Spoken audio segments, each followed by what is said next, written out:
Eh bien, salut à tous les amis, j'espère que vous allez bien. Écoutez, moi forcément, ça ne peut que bien aller ce soir, jour de 8e de finale de Ligue des Champions entre le Barça et Benfica. Mais on va pas en parler tout simplement dans cette vidéo, puisque hier, pour ceux qui l'ont pas vu, je vous ai sorti une vidéo avant match où on parle un petit peu des compos probables, des formes des équipes, etc. Bon, pour ceux qui n'ont pas vu, ben, la vidéo est toujours disponible. Mais du coup, aujourd'hui, on se trouve pour la vidéo forcément quotidienne sur l'actualité du FC Barcelone. Car oui, pour ceux qui ne me connaissent pas et qui me découvrent aujourd'hui sur YouTube, c'est très simple, ça fait plus de 3 ans les gars que je vous partage tous les jours l'actualité du FC Barcelone. Et aujourd'hui on continue. Donc si toi derrière ton écran tu es fan du Barça et que tu es fan un petit peu des vidéos actualité, tu es tombé sur la bonne chaîne, n'hésite pas à t'abonner. Aujourd'hui on a quand même de bonnes comme de mauvaises nouvelles, donc vraiment les gars je vous conseille juste une chose, restez bien assis et restez bien jusqu'à la fin de la vidéo les gars, parce que vous êtes vraiment pas prêts. Surtout n'hésitez pas à vous abonner, on tente les 50 000 abonnés, vous le savez. En tout cas sur ce j'arrête de parler, on va passer l'intro et on commence par l'info numéro 1, c'est parti.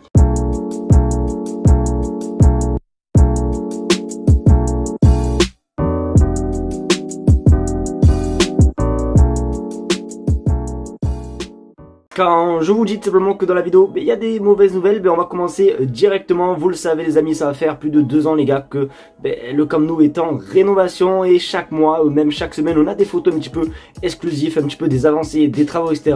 De base, je vais vraiment tout résumer les gars, de base, vraiment de base de chez base. On devait récupérer le Camp Nou en fin 2024 pardon, c'est-à-dire en décembre. Ensuite ça a été décalé jusqu'en février, et là du coup jusqu'à récemment quoi, c'était jusqu'en mai. Sauf que les gars, malheureusement, je pense pas qu'on va le voir avant longtemps, parce que regarde ton écran, le FC Barcelone doit faire une croix sur le Camp Nou cette saison. Le plan de prévention des incendies n'est pas prêt. Le pire des prévisions parle de 2026. Le stade n'atteindra pas les normes de sécurité requises pour obtenir l'approbation des pompiers, les petits potes. Donc oui, du coup, le Camp Nou en mai, du moins le fameux Classico en mai, ne sera pas du tout normalement au Camp Nou, mais ce sera encore au stade Montjuïc. D'ailleurs je vais quand même vous partager les dernières images qu'on a pu avoir. Voilà, comme vous pouvez le voir dans vos images, vous pouvez voir que ça commençait même à faire un petit peu le terrain, avec notamment ils plantaient les trucs etc. Mais malheureusement ça sera pas pour 2025, et comme ils ont dit les pires prévisions c'est jusqu'en 2026 les gars. Donc il y a peut-être une petite larme les gars qui va couler, mais voilà, en tout cas on n'est pas prêt de voir notre bon vieux Camp Nou, et ça les gars on va pas se mentir, c'est quand même assez dommage. Donc là les gars, je vais être honnête avec vous, si là, avec cette info, il y a des plaintes du voisinage parce que vous avez crié ou que vous avez cassé un truc dans votre maison ou appartement, je ne suis pas le responsable les gars, parce que même moi les gars, quand j'ai vu cette info, j'ai eu la petite lampe qui a coulé les gars. On va parler tout simplement d'un transfert qui s'est passé en 2022, vous le savez, l'hiver 2022 était plutôt pas mal pour nous, puisqu'on avait fait un bon mercato avec notamment l'arrivée d'Aubameyang, Adama Traoré, Dani Alves, Ferran Torres, etc. Sauf qu'on aurait pu faire un meilleur mercato, parce que, regarde ton écran, Barcelone était proche de recruter Julian Alvarez en 2022, mais ils ont choisi de signer Ferran Torres. Voilà, donc j'espère ne casser rien de chez vous les gars, je n'y suis pour rien. Mais voilà, oui, du coup le Barça avait recruté, il me semble, Ferran Torres pour 55 millions d'euros, tandis que lui, Julian Alvarez, avait fait le chemin inverse, il avait rejoint Manchester City en direction, non, de provenance je crois de River Plate pour seulement je crois une vingtaine de millions d'euros. Donc vraiment les gars, pour vous dire, mais voilà, on aurait peut-être pu avoir un bon petit Julian Alvarez au FC Barcelone. Après bon les gars, avec des si on peut refaire le monde, donc en tout cas c'est pas très grave les petits potes. Mais là c'est vrai qu'en ce moment, Julian Alvarez cette saison avec l'Atlético Madrid, ça fait mal. Autant à Manchester City forcément c'était un petit peu compliqué pour lui, mais là cette saison en Liga, on va pas se mytho, il fait du mal. Regardez même hier le but face au Real Madrid. Donc voilà, on aurait peut-être pu avoir un bon petit Julian Alvarez au FC Barcelone. Donc n'hésitez pas à vous me dire ce que vous pensez les gars dans les commentaires. Mais c'est vrai quand même que j'ai envie de vous la partager, parce que cette info est quand même assez folle. Alors j'en ai vu des fous, j'en ai vu, mais là les gars je sais pas si c'est vraiment, il a vraiment dit ça, ou est-ce que il y a eu une faute dans la traduction. On va parler d'un joueur du Benfica, d'ailleurs un joueur que le Barça pistolerait, puisque le Barça cherche des latéraux. D'ailleurs on va en parler juste après, on va parler d'Alvaro Carreras, le fameux défenseur gauche du Benfica, qui a d'ailleurs fait un gros match face au Barça, je m'en souviens, en janvier. Du coup il a parlé forcément du match de ce soir, sauf que je crois qu'il y a une couille dans ses paroles. Regarde ce qu'il a dit. Alvaro Carreras, ancien joueur pardon du Benfica: le match contre Barcelone, nous sommes concentrés sur la victoire et les 3 points avant le match retour.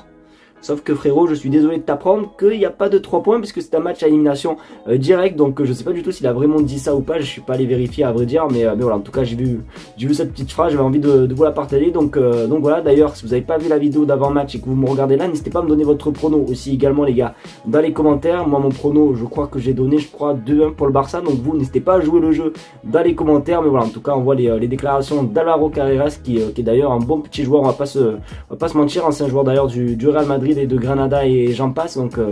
Donc voilà, j'espère que ce soir il va pas faire un gros match et que surtout le Barça va gagner.